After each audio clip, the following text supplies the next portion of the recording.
पढ़ रहे थे रिफ्रैक्शन ऑफ लाइट, ठीक है। तो क्या लिखा है मैंने, phenomenon of light travelling from one medium to another. याद रखना, वन मीडियम से दूसरे मीडियम में। शुरू में ये बताया था रिफ्लेक्शन और रिफ्रैक्शन का डिफरेंस बताया था, ठीक है, उसी में। आफ्टर डेविएशन, ये सबसे ज़्यादा इंपॉर्टेंट है। ये क्या होता है समझाएंगे। इसको सिंपल वर्ड में ऐसे लिखिएगा, when light travel from one medium to another it deviates from its original path. यानी अपने पाथ से मुड़ जाता है। रिफ्लेक्ट थोड़ा सा ऐसे सीधा जाना था, डेविएट होकर ऐसे हो गया। इसी फिनोमिनन ऑफ लाइट को बोलते हैं रिफ्रैक्शन ऑफ लाइट। एग्जाम्पल के तौर पे देखेंगे कैसे डेविएशन हो रहा है। तो देखिए, ये मान लीजिए एक मीडियम है, ये नॉर्मल है, नॉर्मल सीधा होता है हमेशा, तो ये नॉर्मल है।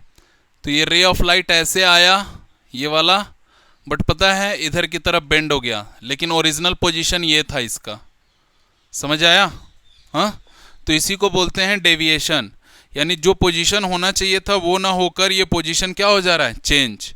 इसी को क्या बोलते हैं, डेविएशन। अब इस नॉर्मल को दूसरे कलर से रिप्रेजेंट कर दे रहे हैं, ठीक है। ये नॉर्मल है, तो ये होता है डेविएशन, ठीक है ना। दूसरा ऐसा हो सकता है कि ये रे ऑफ लाइट है, ठीक है, रे ऑफ लाइट ऐसे आया और ये नॉर्मल था आपका, ये नॉर्मल था, और इस बार जो है ये थोड़ा सा और ज़्यादा डेविएट हो गया और किधर की तरफ मुड़ गया, तो इधर की तरफ ऐसे।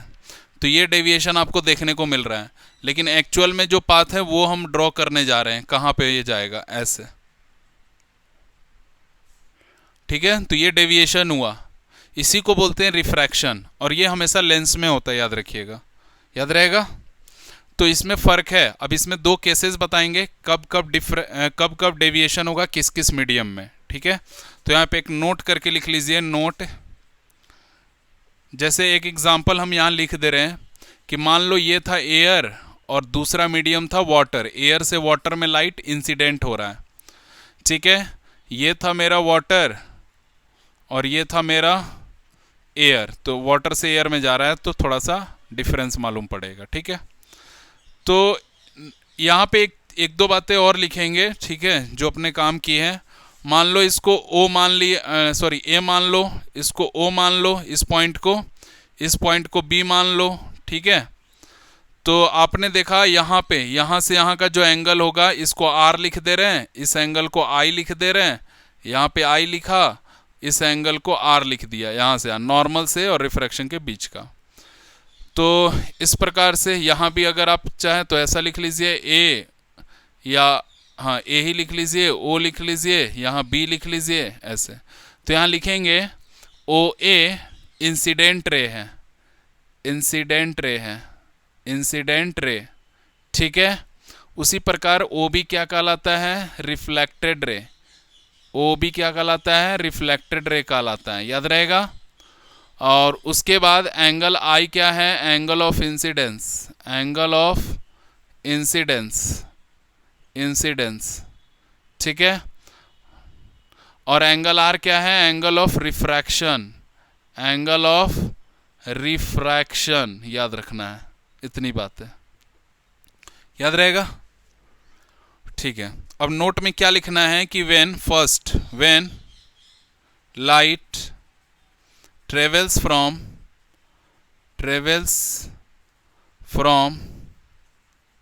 कहाँ से कहाँ ट्रेवल कर रहा है, इसको रेयर मीडियम बोलते हैं। कौन सा मीडियम बोलेंगे, रेयर, पतला मीडियम है, डेंसिटी कम है, और ये डेंसर मीडियम हो गया। तो व्हेन लाइट इंटर्स फ्रॉम या light travels from rare to, rare R A R E R, rare to denser medium, denser medium, it bends towards the normal, bends towards the normal, towards the normal, normal। देखिए यहाँ पे यही वाला case है, ठीक है। ये first case है और ये सेकंड केस है। डेंसर रेयर से पतली मीडियम से आ रहा था, डेंसर में तो नॉर्मल की तरह झुक गया। इसका कारण है डेंसिटी। देखिए एयर की डेंसिटी कम होती है एज कंपेयर टू वाटर। क्यों? क्योंकि एयर के पार्टिकल्स क्लोजली पैक्ड नहीं होते हैं और वाटर के पैक्ड होते हैं। तो वाटर में लाइट को इंटर कराना थोड़ा मुश्किल हो जाता है क्योंकि पार्टिकल्स रिफ्रैक्ट करने लगते हैं, तो इसी वजह से इसकी स्पीड कम पड़ जाती है। तो यानी लाइट का स्पीड एयर में ज़्यादा होगा एज कंपेरिजन टू वाटर। समझ आया ऐसा क्यों होता है? पूछेगा तो आंसर यही लिखना आपको। दूसरा, इसका डायग्राम मैंने यहाँ बनाया हुआ है, ठीक है। दूसरा, अब वाटर क्या हो गया यहाँ पे मेरा? वाटर हो गया मेरा यहाँ पे डेंसर मीडियम, ठीक है, और एयर क्या हो गया? Rare medium. तो अब देखिए, अगर वाटर से लाइट एयर में आ रहा है तो नॉर्मल से दूर भाग रहा है। क्यों भाग रहा है भाई? क्योंकि इसको स्पीड मिल जा रहा है, इसको पार्टिकल्स लूजली पैक्ड मिल रहा है, तो ये अपना स्पेस खोज रहा है और वहां से तेजी से भाग रहा है। तो जब लाइट डेंसर से एयर में जाती है, यानी कि डेंसर मीडियम से रेयर मीडियम में जाती है, तो नॉर्मल से दूर भागती है। यही बात लिखना है हमें यहाँ, ठीक है। क्या लिखना है कि when light travels from denser to rare medium, it bends away from the normal, यही दो बातें लिखनी है आपको, ठीक है, लिख लीजिए। अच्छा, अब कुछ एग्जांपल्स देखते हैं। मान लो मैंने लिखा एयर, ठीक है, वर्सेस वाटर, तो इसमें कौन सा डेंसर होगा, कौन सा रेयर होगा? उसी प्रकार अगर मान लो लिखा वाटर वर्सेस ग्लास, अगर मैंने लिखा ग्लास वर्सेस एयर, ठीक है, या फिर मैंने लिखा एल्यूमिनियम वर्सेस ग्लास, ठीक है, ऐसे बहुत सारे टॉपिक्स मिलेंगे आपको, ठीक है। या फिर मैंने लिखा, और क्या लिख सकते हैं, ग्लास वर्सेस कुछ और भी ले लेते हैं ना, देखते हैं बुक में और क्या क्या है, अल्कोहल, ठीक है, अल्कोहल, ठीक है। तो अब पता करते हैं कौन सा डेंसर होगा, कौन सा रेयर होगा। एयर वर्सेस वाटर में एयर क्या है जी? रेयर। वाटर क्या हो जाएगा इसके कंपैरिजन में? डेंसर। वाटर और ग्लास में ये रेयर हो जाएगा और ये डेंसर। ग्लास और एयर में ये डेंसर मीडियम और ये रेयर मीडियम। एल्युमिनियम और ग्लास में हो गया ना दिक्कत। हाँ, ग्लास इसके कंपैरिजन में रेयर माना जाएगा और ये डेंसर हो जाएगा, क्योंकि ये एल्युमिनियम फॉयल का रिफ्लेक्शन रदरफोर्ड वाला याद है, पहले ही बहुत सारा रिफ्लेक्शन हो जा रहा था। ग्लास अब डिपेंड करता है एल्युमिनियम की शीट कितनी थिक है, हमने एक नॉर्मल थिकनेस की बात कर रहे हैं उस पर कंपेरिजन। ग्लास और अल्कोहल में ये डेंसर और ये रेयर हो गया। तो ऐसे आपको कॉन्सेप्ट पता हो गया क्या डेंसर है क्या रेयर है, ठीक है।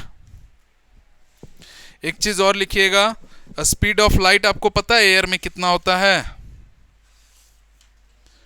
रट जाना है क्योंकि पूछा जाता है। Speed of light in air, ठीक है, 3 × 10⁸ मीटर पर सेकेंड। याद रहेगा? चलो लिख लो।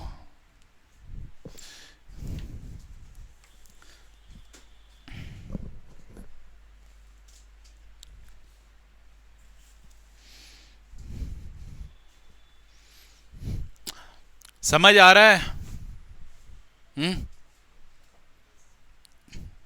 लिखिए, refraction through a glass slab. हो गया, लिख लिया? Refraction through a glass slab. Actually में इसका रिफ्रैक्शन का जो प्रैक्टिकल है ये लैब में हम लोग करते हैं जनरली। कैसे करते हैं देखिएगा, एक ग्लास स्लैब ऐसे लेते हैं। लैब में कैसे प्रैक्टिकल होता है वो अलग बताएंगे, पहले ये देख लो, ये ग्लास स्लैब है एक, ठीक है। अब इसमें कुछ डायग्राम्स हम यूज़ करेंगे, कैसे कैसे देखना। थोड़ा सा इसको बड़ा ही बनाते हैं, छोटा बन गया।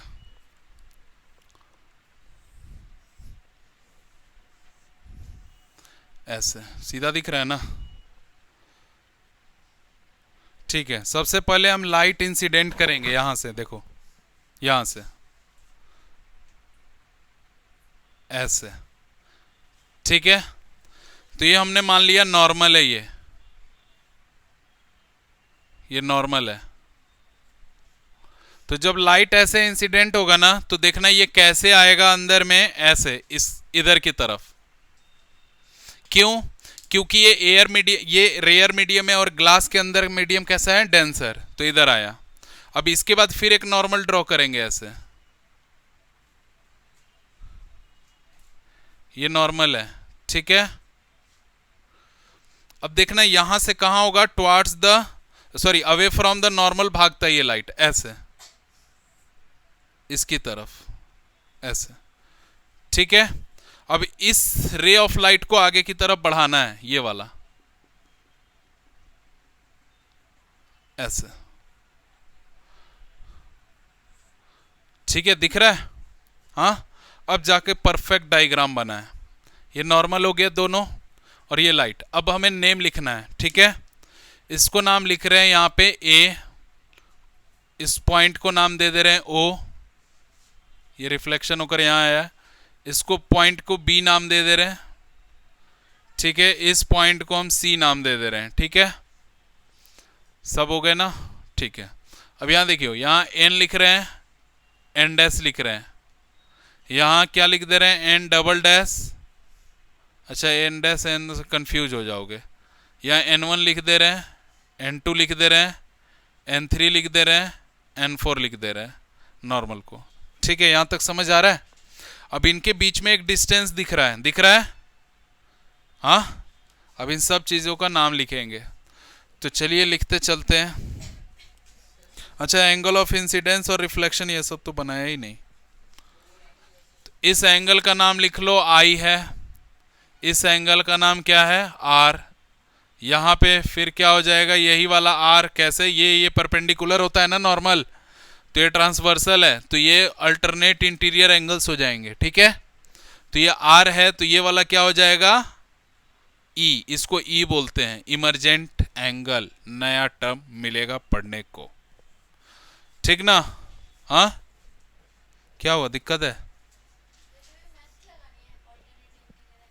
हाँ, तो फिजिक्स में मैथ्स है, ये तो 10th में नहीं है, 11th में फिजिक्स पढ़ना है बेटा। तो सबसे पहले मैथ्स का लॉगरिथम, कैलकुलस, वेक्टर पढ़ना पड़ता है। तो वैसे physics is math, maths is physics, that's why I am teaching both. ठीक है, देखो ये नॉर्मल है, N1 N2, यहाँ पे N3 N4 लिख दिया है, सेम नॉर्मल है। अब ध्यान देखना, ये परपेंडिकुलर होता है नॉर्मल हमेशा, तो ये 90 डिग्री का एंगल बना रहा है, ये भी परपेंडिकुलर 90, तो ये दोनों पैरेलल हो गए। पैरेलल हो गए तो O से लेकर B तक ट्रांसवर्सल है, ट्रांसवर्सल है तो एंगल R और ये वाला R दोनों इक्वल होंगे अल्टरनेट इंटीरियर से, तो इसीलिए ये R था तो ये भी क्या हो गया, R। ठीक है, चलो तो अब यहाँ पे लिख लो कौन कौन से टर्म क्या हैं, किनको क्या बोलते हैं हम। OA को क्या बोलते हैं, वहाँ पे लिखा हुआ था हालांकि। OA क्या होता है, इंसिडेंट रे, ये ठीक है। उसके बाद OB क्या है, रिफ्रैक्टेड रे, यहाँ रिफ्लेक्टेड लिख दिए हम, रिफ्रैक्टेड होगा, रिफ्रैक्टेड, बार बार इसीलिए देख रहे हैं कि रिफ्रैक्शन लिख रहे हैं कि नहीं, रिफ्रैक्टेड रे।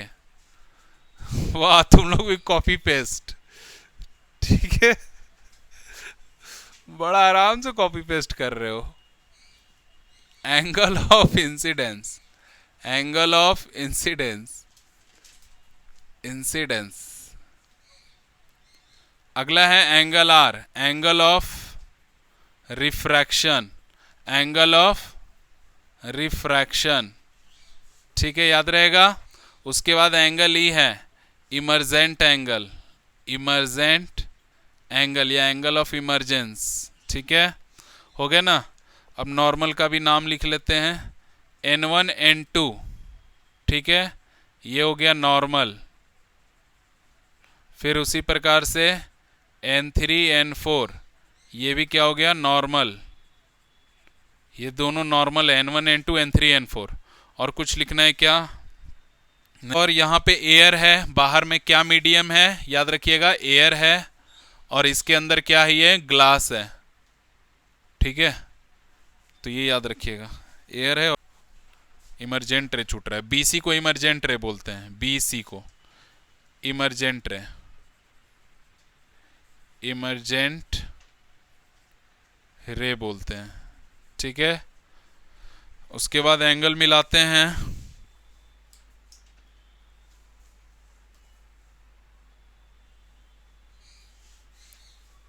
ठीक है ना, और ये वाला इंसिडेंट रे ही है। ए से लेकर यहां तक, अगर यहां पे भी कुछ नाम देना चाहते हो तो नाम लिख दो। क्या लिखें? डी लिख दें, चलो मान लो डी है। तो देखो यहां से यहां पूरा ये, अच्छा सी को ना थोड़ा यहां लिख देते हैं, एक काम था वो हो जाएगा तुरंत, सी से डी तक। ठीक है, ये तो आप देख रहे होंगे कि ये बीसी इमरजेंट रे है, इमरजेंट रे है, और ए से लेकर डी तक ए ओ वाला ही ए डी तक सीधे आ रहा है, तो इसको इंसिडेंट रे बोलते हैं। ठीक है, तो ए डी भी इंसिडेंट ही रे होगा। यहाँ पे आप लिख लोगे ए डी भी कौन सा रे है, इंसिडेंट ही रे है, इंसिडेंट रे बोलते हैं ए बी को।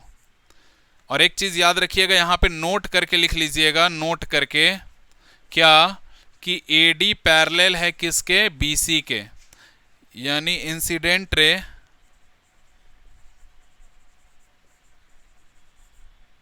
is parallel to which ray, emergent ray। ठीक है, ये याद रखना है। ठीक है, बड़ा काम का चीज है। एक चीज और, हाँ अच्छा ये लिखिए,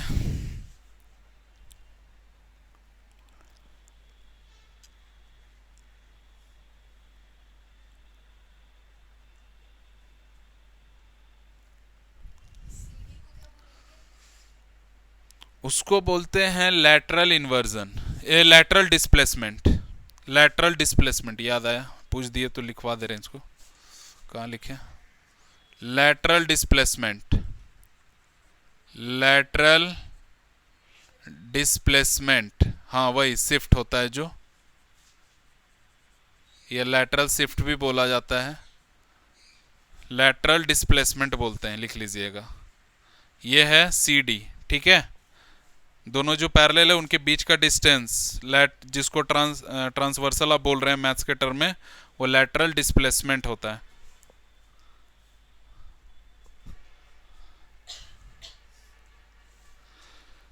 ठीक है, तो refraction through a glass slab आपने लिख लिया ना। सो नेक्स्ट टॉपिक है अब आपका laws of refraction of light, laws of refraction of light.